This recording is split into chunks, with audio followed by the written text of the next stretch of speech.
او الله د فلسطین د مسلمانانو د مجاهدینو داسې امداد وکړي لکه په بدر کې چې صحابو سره الله پاک امداد کړی او دغه یهود د الله په خپل قهر باندې تباه او برباد کړي. الله د حرمینو حفاظت وکړي، الله زموږ د بچو حفاظت وکړي.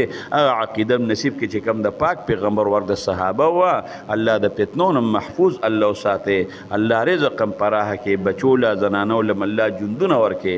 اخر وخت په خولې دا کلمه روانه کړي، لا اله الا الله محمد رسول الله صلی الله علیه و وسلم. دو کې الا الله زمون راضي شي، الله موږ د خپل قهر نه وساته، د خپل عذاب نه پروردګار وساتي.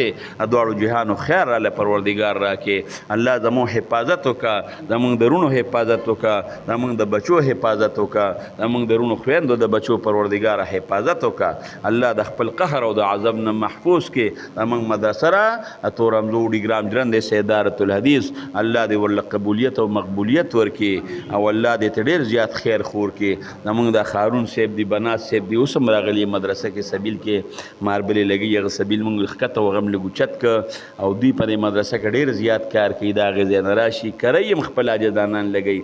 الله یې د دنیا او د آخر خیر ورله ورکړي. الله دې رزق پراخه کړي. څوک هم زموږ مدرسې سره تعاون کوي، الله د هغې بدلې دنیا او آخرت کې ورله ورکړي. او الله زموږ د وطن کې امن راوستلی کړي او زموږ د وطن د الله حفاظت نصیب کړي او الله دې پکې د مسلمانانو حفاظت وکړي.